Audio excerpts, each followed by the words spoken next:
बिहार में चुनावी बिगुल बज चुका है। इस बाबत पूरे देश भर में नरेंद्र मोदी के तथाकथित 11 वर्षों के शानदार और दमदार तरीके से प्रस्तुत करने में पीएम नरेंद्र मोदी का पूरा कारकेड समर्पण भाव से लग चुका है। इस पर बिहार में विधानसभा चुनाव को देखते हुए भाजपा पूर्ण बहुमत की सरकार बनाने के लिए एड़े चोटी एक किए हुए है। वही बिहार में भाजपा की पूर्ण बहुमत वाली सरकार बनाने के लिए पीएम नरेंद्र मोदी की एक केंद्रीय मंत्री उत्तर प्रदेश की तर्ज पर पूरी टीम उतरने की तैयारी में है। वह इसी कड़ी में देश के केंद्रीय गृह राज्य मंत्री नित्यानंद राय का तूफानी दौरा गया जी से शुरू हो गया है।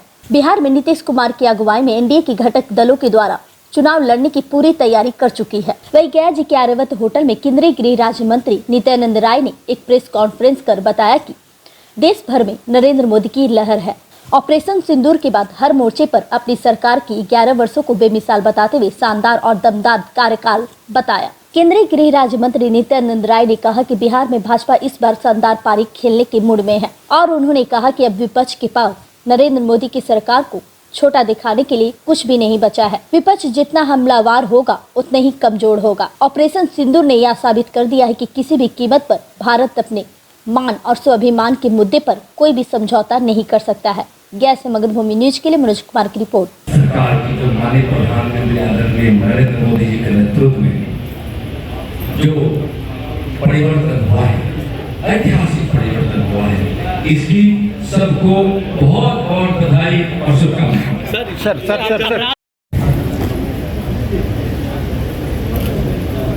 माननीय प्रधानमंत्री श्री नरेंद्र मोदी जी का संकल्प, उनका भगीरथ प्रयास और सफलता स्पष्ट रूप से दिखती है।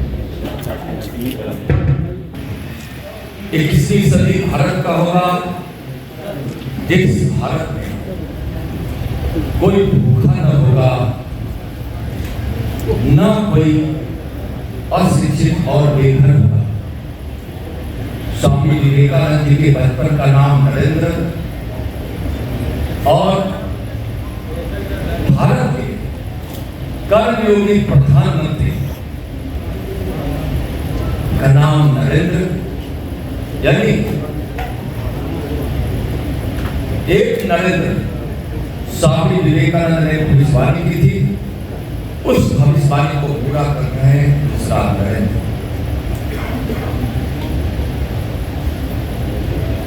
आप सब जानते हैं कि मोदी सरकार की प्राथमिकता में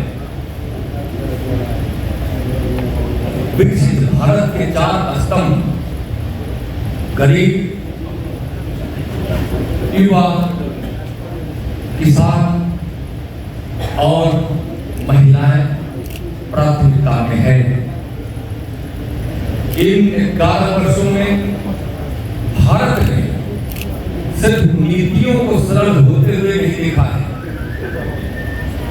बल्कि आम नागरिकों की आवाज को, हमारे इस देश के देशवासियों की भावनाओं को शासन व्यवस्था में पहुंचते देखा है, महसूस करते देखा है। माननीय प्रधानमंत्री श्री नरेंद्र मोदी जी सिर्फ वादा ही नहीं करते, जो वादा करते हैं उसको पूरा करने का सामर्थ्य भी रखते हैं। माननीय प्रधानमंत्री जी के नेतृत्व में भारत शक्तिशाली, सशक्त, समृद्धशाली और आत्मनिर्भर भारत राष्ट्र के रूप में उभर रहा है। एक ऐसा भारत जिसकी नींव जनहित के लिए लिए गए ऐतिहासिक फैसलों पर टिकी हुई। इस देश से 27 करोड़ लोग गरीबी रेखा से बाहर आ गए। भारत आज दुनिया की सबसे चौथी अर्थव्यवस्था है।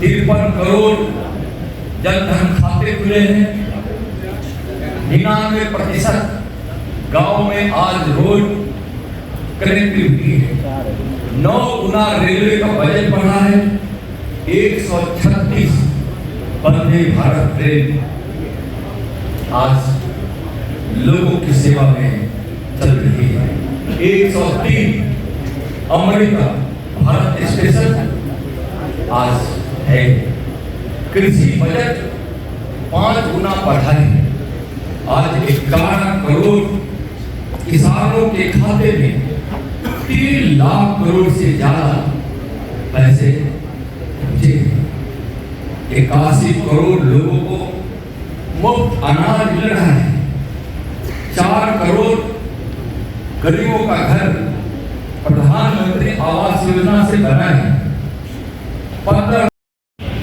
जिसके लिए 500 वर्षों से लाखों लोगों ने अपना बलिदान दिया है, उसको प्रधानमंत्री आदरणीय नरेंद्र मोदी जी के सामर्थ्य से, संकल्प से और सोच से भव्य मंदिर का निर्माण हुआ है। आज 33% महिलाओं को आरक्षण देकर नारी शक्ति का सम्मान किया गया है। जीएसटी कानून से बिल का लाना, यह सब हमारे पुरुषार्थ को दर्शाता है। 3 करोड़ लखपति बनाने का लक्ष्य भी हमारे नारी शक्ति को सशक्त करने का संकल्प हमारे प्रधानमंत्री जी ने लिया है। आज 23 एम्स, 8 नए IIM, 7 नए IIT और 490 नई यूनिवर्सिटी बनाए गए हैं। नक्सलवाद अब अंतिम सांस गिर रहा है। नक्सलवाद वामपंथी उग्रवाद के रूप में इस देश की आंतरिक व्यवस्था के लिए अभिशाप बना हुआ था।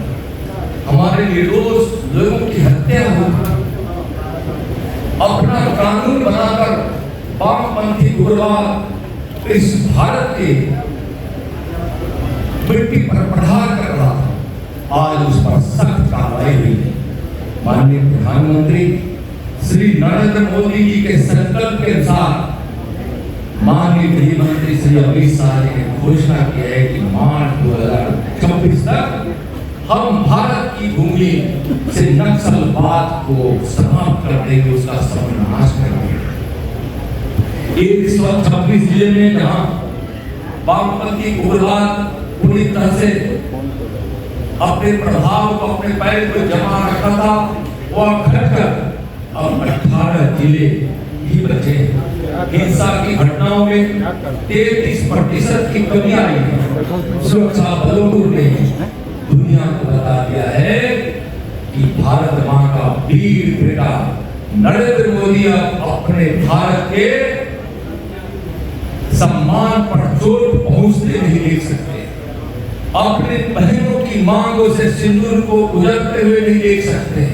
ऑपरेशन सिंदूर हुआ जिसमें भारत का सामर्थ्य दिखा, हमारे वीर जवानों का शौर्य दिखा और हमारे प्रधानमंत्री नरेंद्र मोदी जी के नेतृत्व में भारत को विजयी बनते देखा।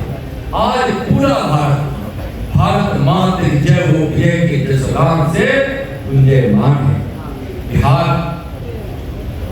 के विकास में भी मोदी सरकार ने अपने तरफ से कोई कसर नहीं छोड़ा है। बिहार में भी नीतीश जी के नेतृत्व में विकास तीव्र गति से हो रहा है और भारत सरकार की योजनाओं के सहयोग से आज बिहार विकास के आयाम को लेकर विभिन्न प्रकार के योजनाओं के साथ बिहार को विकसित कर रहा है। देखे होंगे कि जब प्रधानमंत्री जी 2014 में बिहार के लिए 1,25,000 करोड़ रुपए का 1,25,000 करोड़ रुपए का एक विशेष पैकेज दिया। आज 3 लाख करोड़ मोदी सरकार ने बिहार को देकर बिहार की विभिन्न प्रकार की बड़ी बड़ी योजनाओं को पूर्ण करने में लगी है, चाहे वह रोड कनेक्टिविटी के लिए हो, एनएच के रूप में हो, चाहे वह रेलवे का हो, चाहे वह अस्पताल का हो, चाहे वह शिक्षा के क्षेत्र का हो। विभिन्न क्षेत्रों में आज केंद्र सरकार के पैसे से बिहार के विकास को गति मिल रहा है। नालंदा विक्रमशिला विश्वविद्यालय का पुनर्निर्माण हो रहा है, जो अपने खोए हुए गौरव को प्राप्त कर रहा है। दरभंगा में एम्स का निर्माण हो रहा है। 3 करोड़ 75 लाख आयुष्मान कार्ड बिहार में बनाए गए हैं। पूर्णिया एयरपोर्ट जल्द चालू होगा। पीएम द्वारा पटना हवाई अड्डे के नए टर्मिनल का लोकार्पण अभी हुआ है। 2014 के बाद 1500 किलोमीटर रेलवे के नए ट्रैक बने हैं और 5500 किलोमीटर की और स्वीकृति दी गई है। 1 करोड़ 40 लाख यहाँ पारिवारिक शौचालय बना है, जो हमारी माँ बहनों के लिए बहुत जरूरी था, जिसको माननीय प्रधानमंत्री जी ने इज्जत घर कहा है। 4 करोड़ 50 लाख व्यक्तियों को यहाँ मनरेगा के माध्यम से दिवसीय रोजगार प्राप्त कराया गया है। लगभग 49 लाख प्रधानमंत्री आवास योजना के तहत गरीबों के घर बनाए गए। लगभग 3000 गांव में पंडित दीनदयाल उपाध्याय ग्राम ज्योति योजना के माध्यम से बिजली पहुंचाई गई है। 11 लाख स्वयं सहायता समूह को 8000 करोड़ रुपए से ज्यादा की सहायता दी गई है।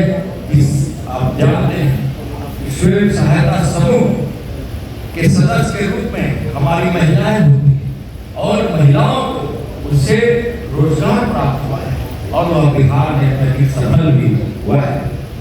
गंगा, कोसी और गंडक नदी पर पुल का निर्माण हो रहा है, पहले भी हुआ है, अभी भी चल रहा है। जल परिवहन हब के रूप में बिहार उभर रहा है। बोधगया, वैशाली, राजगीर और केसरिया विशेष टूरिस्ट